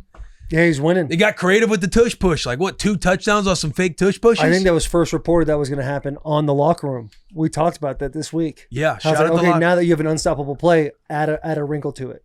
Shout out Jahad Campbell. Dude is flying around. Yeah. And do you guys feel that same way too? I feel like that's kind of my feeling. Like there is something there, but there's nothing you can say until they lose because they haven't lost in a full calendar year. They're the reigning Super Bowl champs. It's like the Eagles are going to eagle, and there's really nothing you can do about it. Yeah. And like nobody knows what that means. I don't even know what it means, but it's like it's inevitable. Great defense. Do you think Sirianni and his coaching staff know what that thing under the surface is that can get them? Why you have Big Dom on staff? That's why you got Big Dom. That's why you got Big Dom on staff, man. They're just so creative with what they do, like that block punt. I went into the Bucs game. I'm like, oh, it's gonna be a tight one because Jalen Hurts, I think, is 1-4 versus the Bucs. Nick Sirianni 1-4 versus the Bucs, and then they block that punt and return it for a touchdown, and it's just like, oh yeah, never mind. The Eagles like figure it out somehow every way. But buddy, Baker still had a chance at the end of the game. I know. Baker's great. I mean, he was under a shitload of pressure, and that was a bad throw, but like, can't take away from what he's done these last 4 weeks, man. 3 game-winning drives. Had an opportunity to do it in this 4th game. Yeah. They were down. What was the score at half? They were getting body bagged. Yeah, I figured it was bad at half. Yeah. Yeah, it was more than a 2-score game. Like, and Baker just still came out, continued to fight. Yeah. It's just. And going off the Chiefs things last year, it's like who do they got? Like they got Mahomes. Like, you don't sit there with the way the kind of Eagles are squeaking them out. It's not like, oh, it's like no matter what, the trump card of everything isn't Jalen. It's just like you have no clue. It's just the team. I mean, Jalen he's a conservative quarterback, takes care of the football, allows his defense to work for him, knows he has a good run game, even though their run game hasn't been as good as it could be. He knows he's got weapons at the wide receiver spot. So, like, yeah, they're packing the box in, but at the same time, like, if you're a defense scouting them, it's like, yeah, their offensive production through the year hasn't been great, but they got Goddard, they got AJ, they got Devontae. Is it Devontae? Yeah. They got Devontae Smith. Like, Jahan Dotson. Yeah, Jahan Dotson. Like, they have so many weapons. It's like, even if you think, okay, they're not going to throw the ball on us, they could at any point. And that's what's scary. Ask the Rams last week. Some dogs on that defensive side. Yeah, Rams. Yeah, Rams heavyweight bout. Rams, Colts, Stafford, late in the game. Yeah. I mean, Colts are a good team, bro. Colts are a good team, but I'll say this. Kind of saw the loss coming. Daniel Jones, before the season started, didn't even post on Instagram after last week, posted his first time. Ooh, no, Daniel Jones. Can't do it, man. No, you can't go and he put out a post, they're 3-0. He said something about like having fun playing football. Very innocent, if you could pull that post up. But he had nothing the first 3 weeks. And then all of a sudden they go 3-0. Was it the first or second drive throws a pick? Tough. Oh, DJ. Tough, dude. I mean, they won that game. That run just got called back. There it is. Bro. There's the post. And then Stafford threw the run got called back, and then old boy fumbles the ball into the end zone just for his life. Going to dive on it, grabs it, kind of like looks around. He's Mitchell? like, "Oh my god, yeah." He's like, "Oh my god, did I get on this in time?" And bro, I feel like the Colts may have lost that game rather than the Rams winning it. That's a fair point, but like again, if you're a good team, you're going to take advantage of bad football. Right. Stafford 2 tutties in the last 4 minutes of the game, like doing Stafford things. Like you got Devontae, you got Puka Nacua, you got Kyron Williams. Like they, it's like you have to take advantage of bad football. But also like 2 touchdowns taken off the board from a penalty and a Dante Mitchell, same guy. He had the holding on the Jonathan Taylor and then fumbling it in the end zone. Yeah, but what Will's saying is like, okay, those touchdowns happen. Who's to say that Stafford and the boys don't just return one right away. Yeah. You know, like look at Atwell. Was he Ole Miss cat? Kind of comes in. He plays like very sparingly. Louisville. Like very sparingly. Could have gave up on him a bunch, but the dude just got insane elite speed. And he throws an absolute dime. Like Stafford is the man. Yeah, Stafford. He is the man. He's always gonna have a game. Their run game looks good. Their D line is nasty. Puka's amazing. Puka right now has 503 yards on the season in 4 games. Dude, that one over the middle that he picked up, like the ball was thrown so low, like, and he like just scoops it and rolls it, so it's like not even in question whether he caught the ball or not. You know why he's good? Big head. Kid's got a big head. You can always tell success in the size of a head, man. Always. Mitch. Shout out Mitchie. Quentin Tarantino. Big heads. Just have a way of making it. Thanos. Big head. So something to think about. Yeah. Maybe you should do that at the combine. Measure guys' heads. The fumble before the goal line. It's still just running through my head. JP, yeah. Why does it keep happening? I don't see how that's still a thing. Every year. There's always something, man. Do we want to do a little tier talk before we get the boys out of here? We have a hashtag tier talk coming from Tyler Hebert. T Hebert 00. Tier 1. If everyone on the bus was a part of the all-white team coaching staff, what position would everyone have, and are they covering plus 23.5? So we're the coaching staff? Yeah, you guys are the coaching staff. What position would you guys be? What I got the position would kickers you and guys be punters. coaching? Yeah, JP special teams. I got special teams. With your permission. Yeah, I'll take that. You'd have to shave your head, give me a Bisaccia look. Yeah, easy. Which I know they're kind of Packers special teams hate bringing that up because I love Bisaccia. I know he's ready to just cut some guys right now. Mitch, I feel like you got. I would be like wide receivers coach. I don't know if I want to take offensive coordinator away from Taylor, and I don't know if I'm ready for that responsibility, but I would definitely be wide receivers coach. I'll tell you what we if would we do. get the Ask Madden going. Yeah. The week before, we would all sit in a room. We'd go over plays we like best for our wide receivers, for our running backs, for our quarterback. We'd be in a good spot. I would find myself in an OC offensive line position, obviously. Yeah. Spend a lot of time with the offensive line, figure out their strengths and weaknesses, go call some games. Yeah, I'd be like a defensive-minded head coach. Assistant. Yeah, defensive-minded head coach. Like, who'd want the title of DC? Who wants Who's the one on title of head coach? side? Oh, that would have to be myself. We're all on the offensive side of the ball. All-white team. Yeah, I mean, it is Will's baby. Okay, just want to make sure. To be honest, I don't want the pressure of being a head coach. I want to focus on my guys. I want to get into a room. I want to love them up. Let him make the hard decisions of who to cut, who to keep. Who you got, Sherm? If this is allowed, I would love to coach up maybe the cheer squad or be in charge of halftime show. There you go. Game entertainment. Yeah, game entertainment. If that's okay with y'all. I think in-game experience, if you're the head of that, it's going to be Director of morale. win, lose, or draw. The fans are going to have fun. Okay, good. Get that coach. I was gonna say I'll be the get back coach, analytic guy. I'll do that. Yeah, that would be. Also, Nolan would be good at that, though. Ryan, yeah, he can be analytics. I'll be the get back coach. Yeah, you could be our Dom. I'll just be holding you guys back. I'll be You big be our, Dom. be our big Dom. Why did I not say that? Yeah. I'll be head of security. Get you a couple chains, gold, everything. Damn, I love that. Yeah, you handle business. You on that phone all the time too. Yeah. I think I'm gonna take like the successor of Mike Keith, be our color commentator. Okay. 'Cause I can get you pretty vocal, you know. All right. I think the DC title would have to go to Jared Demon. Just let him run We the ain't defense. covering 23.5 then. Yeah. Well, no, you let Will call the plays. Let Beeman get all the credit. Then he goes takes a head coaching job somewhere and be like, "We'll see you in a year." Yeah. Do we think the spread is actually 23.5? Like, is that like a We're fair- getting better. Yeah, I think 23.5 is fair. I feel like it'd be closer to like 16, 17. Oh, buddy. Yeah, look, we'll see it as disrespect, 23.5. Yeah, we're We'll use it covering. as motivation. Yeah. Keep it at 23.5 and put the house on it. We're covering Skattebo. responsibly. I feel like we're better than 23.5 is what I'm saying. I got a good squad. Right. We think so too. But let Vegas leave it at 23.5 right now. Right. Or Tyler. Only coaching staff to ever bet on our own games. Yeah. See how long it takes us to get exiled from the league. What else we got here? But I think we got a couple more tier talks. We good? We feel good? Feel good. Yeah. And we have our special guest, Dan Lanning. Came on the show. Let's give him a round of applause. Dan Lanning comes in after a big double OT win over Penn State at Penn State. Big time. Dante Moore, correct? Dante Moore plus 650 in the FanDuel to win the Heisman right now. Just an incredible game to watch. Incredible game to watch. Hope you guys enjoy that. Any parting thoughts? Let's be great, man. Let's be great. Let's be great. All white team. Spooktober. It starts Wednesday. We'll have the locker room decked out. That's the first show you're going to see as Spooktober begins. It's going to be a hell of a fall, boys. Hell of a fall. We're going to have a great time. Big hugs. Tiny kisses. Subscribe. That's where we'll start the show. What was that post game? You are juiced up.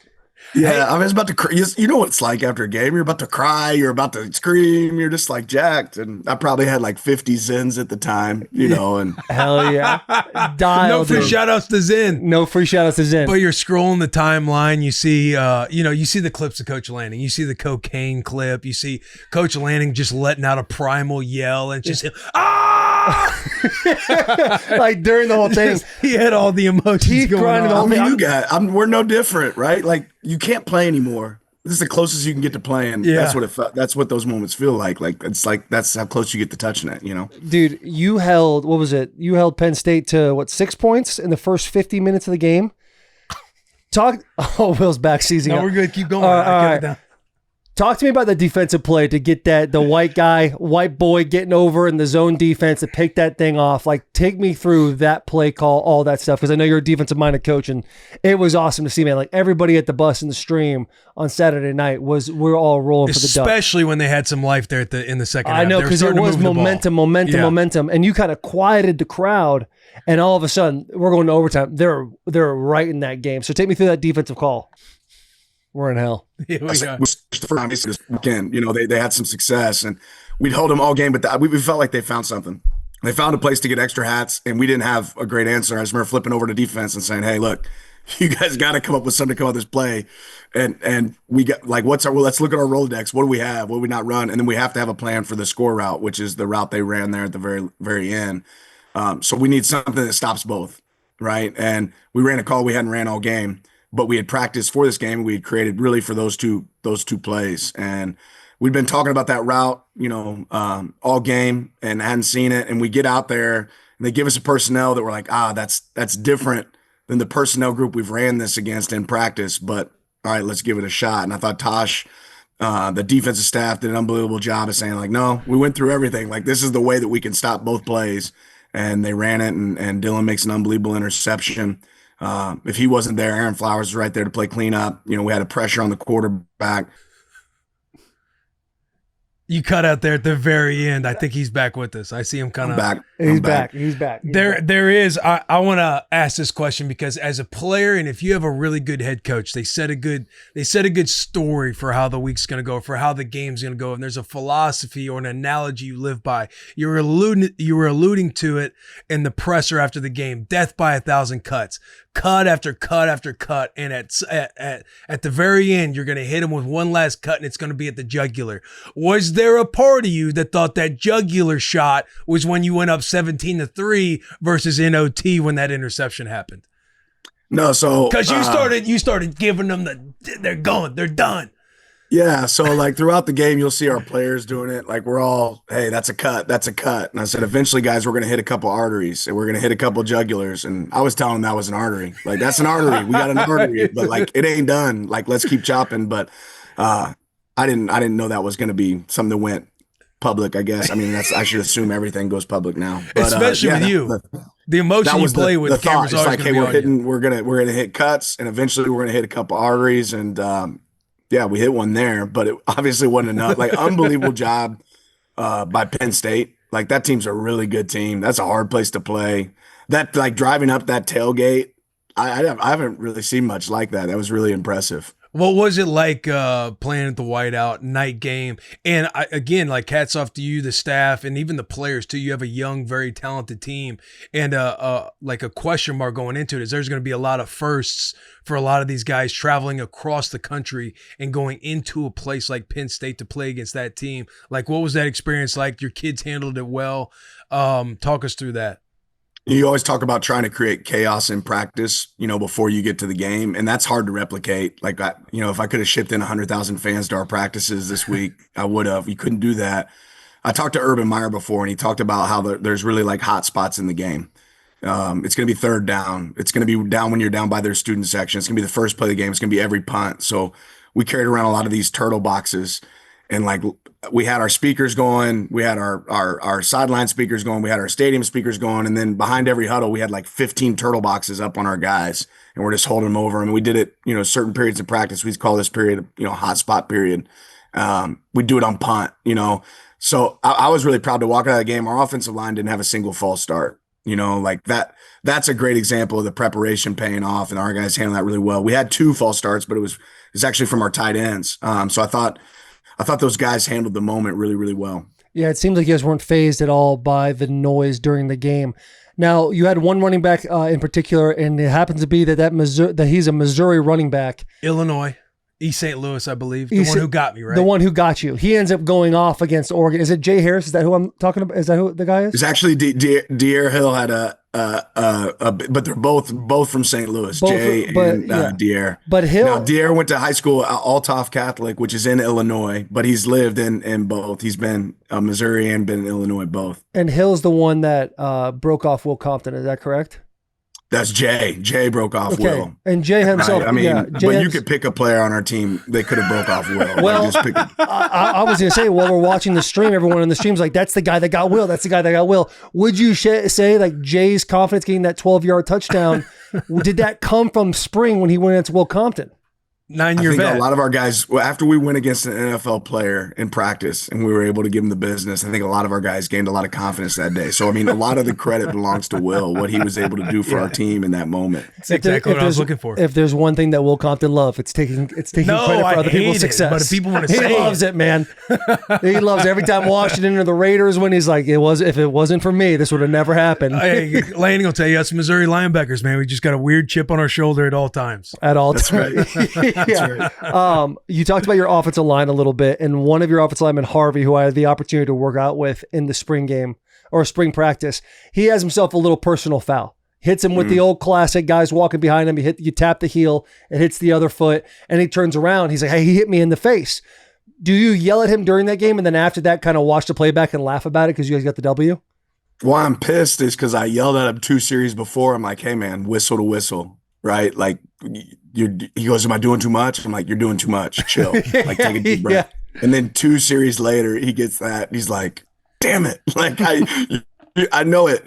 And I know I deserve to get yelled at right now. Now, he played a great game. Like, he did really, really well all game. But, yeah, that was a frustrating one because it's like you saw it coming as a coach. The emotions are so high. You saw it from the sideline. All right, keep your composure. And then it happens. And it's really – I think you watch that and you're like, okay, was the flag necessary there? If you were watching that the whole time, you're like, I don't know, but it happens. And that's the kind of thing you can't let somebody else have control of. So that's a great learning moment for Alex. He played, like I said, he played a really good game. That's one I know he wishes he had back, especially considering he got a warning before it ever happened from myself and his offensive line coach. I love it. Speaking of penalties, can we talk about how confusing the targeting rule is? Oh yeah. Because that shot, like, I guess by rule, he's not like a defenseless receiver. What? But you look at wild. I know, dude, I know. It's like I see people talking about it. I'm thinking to myself, look at Whit Weeks a couple weeks ago, LSU, Florida, and he's just out on the perimeter making a hell of a play as a linebacker, and he gets kicked out from the game. It happened in Alabama, Georgia as well. But bro, like, what are they explaining to you when it's like, bro, if we're talking about player safety, like this dude just got destroyed helmet to helmet. Jay Lamar is a beast, man. Be able to handle that. But somebody told me I had something to do with hairline. And I saw a meme afterwards on Twitter of like a hairline, like all the way back to here. Like, if that isn't head, I guess I shouldn't say anything. I don't know. I thought it was targeting. I definitely thought it was targeting. That's a good job of recomposing yourself just now. Yeah. What are they like? What are the referees like? What are officials saying to you in that moment when you're just like, guys, like here's the replay. We're watching it together. Like how they didn't play it in the stadium, obviously, so they didn't play the replay up top. Because everybody in that stadium that would have seen that replay would have been like, "Oh, he's done," right? Anybody would have seen that. Like, if that's not, I don't know what is. So, all they tell you is we're looking at it up top. We're looking at it up top. So it's really frustrating as a coach, and you're like, "What are they looking at? What do they see?" Because it felt like one that was pretty clear, and I guess it wasn't. You got to stick to what the rules are, and the rules obviously say that was not targeting. Got that hair? Yeah, Golly, you got we that need- Stephen A. Smith hairline. Did you happen to catch the? That was a good one. Thank you. The Florida State Virginia game. Florida State. That was on Friday I night. caught bits and pieces. I saw So- the field being stormed. I'm watching this game, and I think with the ACC, they do something really cool where you're like in the review, you're like in the booth with them, Yeah. like going over reviews and calls. I would have loved to have heard like all the back and forth, like you hear all the back and forth with the Oh, referees that's awesome. talking about. I would have loved to have heard it when this was going on because it's like, man, what are they even talking about? Mm-hmm.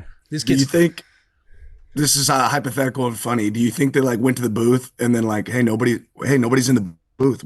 Nobody's up there. What's going on? Like they might like went on a bathroom break or something. Yeah. Like I don't know because that was definitely some crazy contact there. That was wild. But they obviously got the call right. You know, I guess. I guess. Is that something you go to like this today? You go and whatever. I don't know what referee. If it was a Big Ten referee staff or whatever. Do you go to the Big Ten and be like, hey? We turn in plays every week. Yeah, and so that was our turned in. conference is the best. Honestly, is really the best when it comes to feedback on that. So I'm anxious. We send in plays each week. Like, hey, can you just give us your interpretation of this? You know, do you see this as the proper call, non-proper call? So we'll get feedback later on this week on a couple calls that we sent in just to get evaluated and get better explanation for us. I had a question about Dante Moore. Obviously, he transfers from UCLA a couple years ago. He sits behind Dylan Gabriel, but you've been able to go from Bo Nix to Dylan Gabriel to now to Dante Moore, who's sitting at what, plus 650 in the Heisman race right now. Like, how do you get a guy like that to stay and be like, hey, you need to be patient with the way the whole transfer portal works now? Like a guy like him, if he's sitting behind, I'm sure he thinks to himself, I can go anywhere else and play right now. Like, what do those conversations look like when you're sitting there in the start of fall last year and being like, just relax, like you're going to have your time, but not yet? Yeah, honestly, Dante, like he handled you. What it starts with is you be honest. And I think what happened for Dante when he left UCLA is he looked around college football and you realize all these guys that are getting opportunities to go to the NFL, very few of them were freshmen, sophomore quarterbacks. The majority of them were like Jaden Daniels was playing in his 5th year, like Bo Nix is playing in his 6th year, like Michael Penix. Like these guys had been maximizing their career, and the key was how they played when they left. Like, so for him, I think he realized it's not about how fast I play, it's about how I play when I get on the field. And had an unbelievable maturity. I think he felt like, hey, this is a place I want to be. I want to go learn. I see what this offense is doing. I see how they've developed guys. That's something I want to be a part of. And if it means I'm on the field this year, great. If it means I get to learn from a veteran, even better. And what he was able to learn from Dylan Gabriel, he'll be the first one to tell you, like, man, that was an unbelievable experience for him. And it made him, play the way he's playing now. If I could go back just on the targeting call, there's a couple ideas. There's a couple ideas floating out there, but I would love to have your opinion. If you could do anything with that rule, what would you like to see done differently? I don't know. Yeah. He's like, they all do a great job up there. No, Yeah, I don't have an answer. So Well- there's a cool idea floating around that somebody had in my comment section, I want to say last week, but you kind of treat it like the NBA where there's like a flagrant 1, flagrant 2. It's like, okay, it might be a 15-yard penalty, but to kick a kid out of the game, like it would have to be pretty egregious to kick him out of the game to where you see kind of like a tier 1 level and a tier 2 level. Thoughts on that idea, Coach Lanning? Yeah. Sounds great. I love it. I love it. Let's talk about Decorian Moore real quick. Former 5-star. You also got another kid, Jordan Davis, 5-star. How are you getting all these damn 5-stars? Like up in the Northwest? Like I've traveled to Oregon. It takes, planes, trains, and automobiles just to get over there. And you're getting these kids 5-stars from all over the country. How do you do it, Dan? And what can I tell Deshaun Moore that he can do? Best versus most convenient, right? Like you can go to the most convenient place, and that doesn't mean you're going to the best. I think we have one of the best places. Like our coaching staff's really dynamic. Our players want to play with great players. And again, like when you first get here, you talk about a vision, right? And now you're able to say like, okay, proof's in the pudding, right? Look at what these guys have done when they've come here and the success they've created. And I think we get a bunch of guys that realize the most you're ever going to grow in your life is when you go to college. And someday, like you guys experienced it when the Arizona Cardinals call, guess what? You move to Arizona. It doesn't matter where it's at. When the Seattle Seahawks call, you move to Seattle. It's the same. Like you get that same opportunity in college. Go pick the place where you're going to develop and get to be the best version of you. And obviously we get to we're competitive in getting these guys, but you recruit your tail off. You wake them up, you put them to bed, right? And text messages and phone calls, you build relationships. And I think that's really paid off for us here. Sticking on Decorian more, at what point in the fall did you realize, oh, this kid's special? I think we recognized it in the spring when he first got here in the spring. What Decorian's grown up so much from is, he was a perfectionist and everything went so good for him, right? In high school, and now you get somewhere and you're playing some dogs, you're playing some real players too. And I think what he had to realize is like, hey, there's going to be good and there's going to be bad in every game, right? How do I respond to that? That's going to be the biggest tell about me. And he's responded really well. I mean, you remember early in that game, he had a slant that came his way, got bobbled, and then he ended up coming down. It could have easily turned into an interception, right? And then later on, he has a huge conversion on 4th and 3 where it turned into, it didn't go as scripted, right? He's trying to run a route, the guy wires him, and then he turns into scramble drill. Dante hits him in stride down the sideline. Huge conversion for us. But I think he's just been able to adapt in those moments where, like, okay, if plan A doesn't work, let me go to plan B and let me execute it. And he did a really good job of that in that game. Coach Lanning, we're talking about some of the best schools you can go to in the country. Also, a couple schools that people are talking about, the Big Ten Championship, the Huskers and the Oregon Ducks. Who else do you see popping off to you out there in the Big Ten Conference aside from those two schools? Indiana. That's who we play next. Yeah, Indiana. They're playing really good ball. Oh, dude, I've heard Signetti's talking a lot of shit. I don't know exactly yet. You saying I'm sleeping on my tummy? Yeah, he might be saying you're sleeping on your bottle without two hands. Yeah, without two hands. Close the fridge door on the fridge. Yeah, I mean, with the hip. Come on. Yeah, Can't believe these guys. saying oop. That one's for them. Yeah. Okay, yeah, but you brought up some comments that allegedly James Franklin just said. Do you when you hear that James Franklin may or may not be saying those things about you, do you take that personal, Missouri boy? What's weird about it is, like, immediately when those comments come out, how I get a text message from Will saying, "Don't read this. Whatever you do, don't read these comments. Don't look at what was said." And obviously, I immediately laugh. Yeah.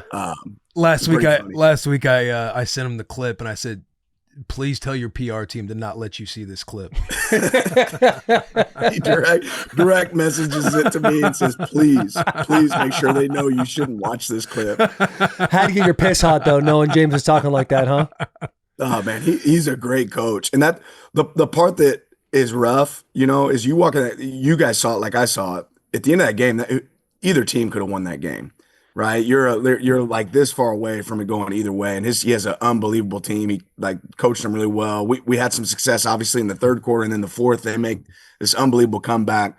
And for me, you set your jaw and you say, hey, regardless of what happens, our guys they were just in a battle. They were in a war. Regardless of what happens, unbelievable game, and somebody comes out on the other end of that. And I hurt for their locker room and the work that they put in, because I promise you they worked really hard too, for that to play out. So I'm grateful that we got to be on the right end of it when it's all said and done, but you have to acknowledge how close it really was at the end. What else do we got? I'm trying to think of a way to ask a question about James Franklin being 4-20 versus top 10 teams, but in a respectful way, because you're right, like they are a great coach team and they have a lot of talent there, but that is a glaring stat that kind of just sits in front of us all when we look at Penn State. Is there anything, this is kind of a shitty question, but what is not happening on Penn State side that they might need to fix? Is there something that is easily fixable there? Well, I can't speak to that. I can speak to James Franklin is an unbelievable coach, and anybody that can't be excited about, being a fan of theirs and excited about the games that he's won and what he's done for that program. That program is in unbelievable shape. They've got a really good team. And the season's not over. Like, that team's going to win a lot of ball games. They're going to have a lot of success. And you saw the run they went on last year. Like, they played longer than we played, right, last season. And we saw them in the Big Ten Championship, but they were able to go on a great playoff run. They've got a great team again. He does a great job. I think they've got great coordinators on both sides. They got great players. Those guys play with great effort. It's just, it's a small segment here or there that made the difference in that game. Yeah, that was a shitty question. You're right.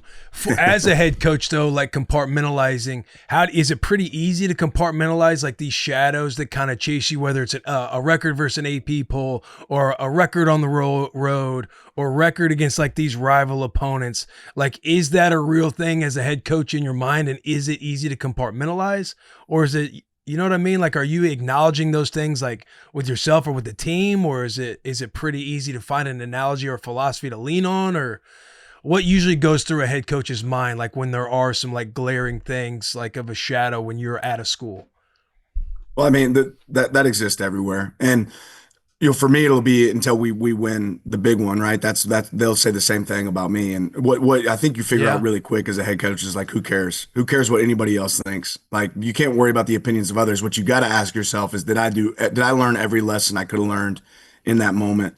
Did I get better? Did I grow? Did I make sure our team was still growing, right, in every moment? And then the rest takes care of itself. It takes some luck to win a game. It takes some the ball's got to bounce the right way. Like, and if you can't acknowledge that, then you don't really know football. You haven't been a part of football, but you can, stack as many advantages as possible by the way you work, the way you prep, the way you grow. And like, that's what I was really excited about after this game. I told our staff yesterday, like, man, unbelievable effort by our players. Unbelievable job by you as coaches, but did you guys see this? Like, that's a wart. Like, we got to get this wart removed right now. Like, did you guys see this? Like, okay, we got to carry more answers for this in the future. So we were able to learn some really valuable lessons even in a win. So I think that's just part of it. And then you stack as many of those lessons as you can, and then you hope you stack enough that it removes the luck and the advantages that just happen within a game at times. Yeah, there's like always a amount of criticism that comes to coaches until they prove people wrong. Like I believe you got some criticism playing Washington, Kalen DeBoer's Washington Huskies a few years ago for going for it on fourth down quite a bit. You walked into this game and you go for fourth down 7 times, you get 5 of them. Is that something it was so clear that any time it was close enough to go for it, you're doing it. Was that something you told your kids before in the pregame? Like, hey, if it's 4th and 1 or 2, we're going for it every single time here. Tell the punter, sit down, buddy. We're gonna have a day. Well, I told our guys we're going to be aggressive in this game, and we're going to walk back after the game and say, "Oh man, I wish we would have." And it was limited possessions. We had 5 possessions in the first half. They had 4. I think in the second half it was very similar, and they were going to get one more than us. In the second half, because they started with the ball in the second half, so we had to be really advantageous, with every possession. And 4th and 1, there's a really high conversion rate. 4th and 2 is still, very high. It's hard. Like, I thought we had them a good answer for them on their 4th downs, and they were able to convert. They were 3 for 3 for 4th down. So this is a game where you can't just go back afterwards and be like, "Oh, hey, we did the right thing. We punted and it didn't work out." Like, we wanted to make sure that we left it on the field, and the only way you can score touchdowns at the end of drives is converting, on 4th down. You can't kick a field goal and be in that situation. What's the thought process and conversation like? You're wanting to be a very aggressive team, and then also having that decision whether you're going to go for 2, having the ball second in OT, compared to you, hey, let's just kick the extra point here and then we'll start going for 2 whenever the overtime rules call for it. I felt like I wanted to leave it on the field for our players to decide. You have a feel for any game, like, and you could argue, the momentum's going Penn State's way. I think I had a couple guys come to me and say, "Hey, coach, you could go for 2 here and finish it." That's what I was saying too in the stream room. I was yelling, "I need 2. I need 2." Yeah, that's with the bad back. In my mind, it's okay. What's our 2-point play plan, and then what do we think we'll see from them on defense? And then I'm always asking myself, okay, what's my percentage chance of we're going to have success on that? And if you saw that, like later on, we run our 2-point play and they stopped it. They picked it off. So I bet you guys then were like, "Oh, thank God I didn't go for 2." Right? I was like, great call, not going for 2 on the first one. Ultimately, like they stop our 2-point conversion in the second overtime. But that's what I'm always saying about. If I felt like 100% were scoring on the 2-point play, then yeah, maybe you do it there. But I didn't have that feeling. They were really good defense. I didn't know exactly what we would see from them, in that moment. So, and I felt like, hey, we're going to make this extra point, but I wanted to leave it in our players' hands, and I wanted to give our defensive coaches an opportunity to have an answer. I felt like we had good answers on offense, and at that point, at the end of the game, I thought both defenses were struggling to figure it out, but I wanted to leave it in our players' hands and say, let's go to the second OT. We knew we were going to be moving away from their crowd on the second overtime, like not their crowd. They still had a big crowd, but we're going to be moving away from their student section. It wasn't going to be quite as loud. That's the side of the field that I'd much rather have gone for 2 on rather than the side with their students, down there. So there was a lot of factors that went into that, but we pretty quickly knew we were going to kick the extra point when that's all you needed to tie the game and go to the second OT. The amount of awareness to know where the student section is and all the percentages is pretty impressive. Before we ask you the Bud Light question or anything else we'll have to ask you, I just want to nail down how big of an environment that is at Penn State. Like, everyone talks about it while we're watching the game. It's incredible to see, like, the sky cam showing the incredible whiteout. Like, just give some flowers if you could to Penn State, the Nittany Lions, and that fan base for how big time that stadium is. I can't read that. It the atmosphere you recognize the minute you drive in. You know, I think we're rolling in a bunch of buses, and my wife sent me a picture yesterday. Like she's got all these fans flipping her off, you know, on the bus. Hell yeah. They're kicking the bus.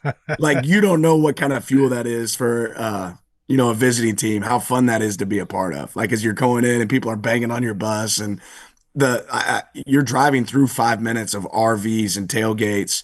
It's super impressive. And they had a great they were engaged the entire time. It was a really elite atmosphere the entire game. One of the better ones I've been in for sure. What are the plans for the bye week? What kind of time off are you giving the boys? Like, what are you going to do maybe to check out for a moment of football, kind of get some sanity and some juice in your system somewhere? It might be watching Bussin with the boys. But what are the, a lot of that. What are the plans? plans? Binge watch some Bussin with the boys. There's a lot of content. I had dinner with my family last night. It was awesome at my house. That was pretty cool. So, you know, try to get our coaches, you know, home at night to where they can spend some time with their family here, really Monday through Wednesday. We'll go out on the road recruiting Thursday, Friday. Saturday, I'm going to try to watch a couple games, and then Sunday, we're right back at it. But our players need the recovery, but we also need to, you know, some growth. We need to learn those lessons that we had in that game. So we're going to really do a hard self-scout of ourselves, evaluate what are some of our tendencies. Great teams have tendencies, figure out what we need to build off of those tendencies, and then evaluate some of these teams that are coming down the wire for us in the future with Indiana and some of the guys coming up, of what are the answers that we need. We'll get some good practices in this week. So all those things will stack up. The biggest thing, I'm gonna get to see my kids a little bit, probably go to a little league football practice. Yes, sir. At some point I get to watch I think he has a game this week on Tuesday. I don't normally get to watch my son play little league football, so I'm hoping Titan balls out this week and get to see him in action. Titan looks up at the stands, and Dan's just giving the cuts every time he makes it. Just he was Jack, man. He was there. He came. Him and two of my sons didn't come. Caden had band, and Niles didn't even watch the game. I got home yesterday. He's like, no, I didn't watch the game, but Caden watched the game. But Niles went on the trip, or Titan went on the trip with me, so we rode the bus together afterwards. He was sitting with his mom, you know, in the stands, and he wanted to come down the field. I was like, come down the field. And he had a lot of fun, man. That's a lot of fun to share as a dad, those moments with your kid when they love what you do. And you know, it makes it pretty special. When we were at your spot and during spring practice, your son was writing a 3-part series to the Minecraft movie because he decided it was not good enough. It did not check the box for him. Can we get an update on how that script is going right now? Because I don't know if he's 12 or 13, but the level of focus that child has. And is 14. he looking for investors? Yeah, because we are Bussin with the boys is willing to invest in that child. I mean, just seeing the Legos, seeing his setup, how focused he was on it. It's like, dude, this kid is going to be a Fortune 500 cat one day. Yeah. So we talked about it last night. Like, greatest strength is creativity. Greatest weakness, he doesn't finish. He's a procrastinator. So like that Minecraft, he wrote like 3/4 of the story. And I asked him last night, I was like, was that over with? He's like, I haven't finished it yet. He started this, he does these stop action movies. He made the most unbelievable stop action movie that stops right in the middle of the movie. I'm like, what happens? What happens? He goes, I just haven't finished it yet. So we got to work on my man being a finisher too. He's an unbelievable starter. We got to be able to be a finisher. He's the kind of guy that could start a company. Like, is he going to see it through? Like, if you're going to make an investment in this guy, we got to get him to see it through. So this is a good challenge to Niles. I'll make sure he sees this clip. He's a visionary. We got to be finishers. We can't just be starters. We got to be finishers. He's a visionary. He's got to surround himself with the right people to get, to get it over the finish line. Can take it from point C to D. Right? He's going to get A and B started. Yeah. Sounds like me writing a paper in college is what he sounds like. No doubt. Do you have any more questions, or do you want me to hit with the Bud Light? No, I'm excited about this Indiana matchup. I mean, you got Coach Lanning, the hits that Coach Lanning has. You got Signetti. Coach Signetti's got a lot of good hits out there. This is not only a top 10 matchup, but this is a top 10 matchup on the mic, in my opinion. Yeah, absolutely. And you know, Signetti's a shit talker. He sits in his press conference, like, Google me. Yeah. I'm sure he's got a lot to say about Dan Lanning. He's got a lot to say. He'll have to check it out next week on the Locker Room. But Dan, our Bud Light question is: what is something in Dan Lanning's life that is easy to enjoy and something he will never get tired of? What's something you will never get tired of? You talking about like in my life, or are you talking about football specifically? Isn't it all the same? No. Okay, let's do one of each then. Call them A, call them B. I love going on a walk with my kids and my wife. We live in a really cool neighborhood, and like this week we'll get in some night walks. We're just gonna go on a trek. I'll put the music in my pocket, and we'll just kind of talk about life, and that's something you can never take away from me. That's one of my favorite things. At some point, these guys are gonna be 18 and 20, and they're probably not gonna want to go on walks with their dad anymore. But it's like my favorite thing in the world to do is to say, let's go hit a night walk. You know, it's a little dark outside. You probably shouldn't be walking, but 9 p.m. we're just strolling around the neighborhood, enjoying it and catching up with each other. It's fun to envision, I like my Dan Lanning the way he was post-game against Penn State. Yeah. And seeing that guy try and check out for a walk, a nice little stroll with his family. Right. That's what I like to picture. Are you able, they're probably walking, he's just grinding his teeth. Just thinking. Yeah. This son of a bitch. Signetti said, what about me? I'm busting with the boys? My fucking tummy. Yeah. I'd close the door with my hand, not my hip. I love it. What about football? Football. And it's something you'll never get tired of. The answer is right in front of you. It's so easy. Is it? Winning. Yeah, that's the answer. Winning. You never get tired of winning. Yeah, you never get tired of winning. But just being on the turf, being on the grass, for me, that's why you sign up for it. I'm excited about this walkthrough we're about to go do. We got one here in in a little bit, and excited to see these guys learn and them kind of have those, oh yeah, I see that moments. You see what we see. All right, let's go attack this. And that growth, when you start to see it show up in games, it's fun. I love it, man. Well, tell the boys that Will and Taylor say hello. We miss you. We appreciate you. Have a hell of a rest of the season, man. Appreciate you guys, man. You guys are killing it. Keep it up. Coach Lanning, how are the backers doing? How'd the backers grade now? How are my boys doing in that linebacker room? They're doing good, man. They're doing good, but they're getting ball production, Will, which is something you got to be, really satisfied with. How our ball, the ball is our oxygen, and these guys have been attacking the ball like crazy, which is fun to see. I listen. I'm just a Joe now watching film. I'm just watching it live. I don't know what schematics are going on, but there's one play where I'm screaming at Bryce, "Scrape! You got to see the Pollard scrape" when they were at the goal line. The deep it red. might not have been his job, but I'm putting it on 2-8 any chance I get because that's my guy. Yeah, and put it on his back, man. Put the team on his back, and I know what play you're talking about. It wasn't necessarily his only responsibility there, but they had some good stuff, man. Some really good answers from Penn State that we gotta come up with good answers for ourselves. Last thing we paused because we just got a little card. We got breaking news. Breaking news. Somebody in Dan Lanning's PR team said he's very jealous of the hats that we're wearing. And don't worry, we've sent you a bunch of these hats, Oregon hats. The boys, they'll be with you very soon. I was about to throw my Bussin hat on the. You guys had, hooked me up before, and I was about to wear it in this morning, but I ran out of the house kind of too fast. So I'm looking forward to the gear coming our way, and you can trust I'll be rocking it. I love it. And also thank you guys too for just working with the boys, getting to put the logo and stuff. It's really cool. That's big time by you guys. Thank you. Absolutely, man. We take care of who takes care of us. Appreciate you guys. Yep. Yes, all right. sir. See you, Coach Coach Lanning. Appreciate you, brother. Have a good one. Good luck the rest of the season. Thank y'all.